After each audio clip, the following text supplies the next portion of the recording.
टीडीपीचे देशाचे aviation minister आहेत, त्यांनी तिथल्या तिथं राजीनामा आपला दिला पाहिजे. कारण का हे इन्व्हेस्टिगेशन सुरू होण्यापूर्वी जर त्यांनी सांगितलं असतं की टीडीपी आमचा जो ग्रुप आहे, आमचे जे फॅमिली मेंबर आहेत त्यांच्याच एका कंपनीने व्हीएसआरला फंडिंग केलंय, तर आम्ही ते स्वीकारलं असतं. पण ती गोष्ट तुम्ही लपवली.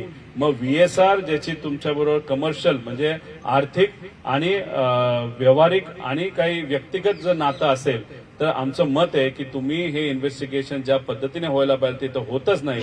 डीजीसीला सांगून ह्याच्यामध्ये तुम्ही खूप मोठे मॅनिप्युलेशन करू शकता, कागदपत्र हे हेरफार त्या ठिकाणी करू शकता आणि आमच्या अजितदादांना न्याय तिथं मिळू शकणार नाही.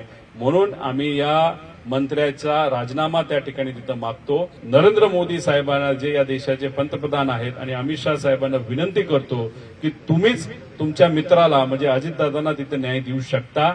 आणि हा न्याय देत असताना तुमचे मित्र पक्ष जे कुठले आहेत ते राजकारणाच्या हेतूतून त्यांचा पाठिंबा तुम्ही तिथं घेतला असला तरी अजितदादा हे तुमचे मित्र होते.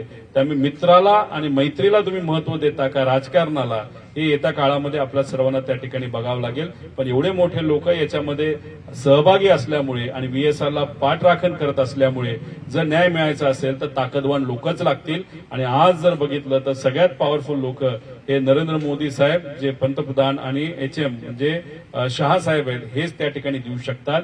आणि इन्व्हेस्टिगेशन करत असताना जी बॉडी आहे, जी मॉनिटरिंग बॉडी आम्ही म्हणत आहोत, विरोधी पक्ष नेता म्हणून राहुल गांधीजींना सुद्धा त्या बॉडीमध्ये घेतलं पाहिजे. सुप्रियाताई आणि अजितदादांच्या पक्षातले काही लोक, काही माजी जजेस, माजी अधिकारी अशा लोकांची एक बॉडी तयार करून त्यांनी तिथं मॉनिटरिंग केलं पाहिजे, अशी आमच्या सगळ्यांची मागणी आहे.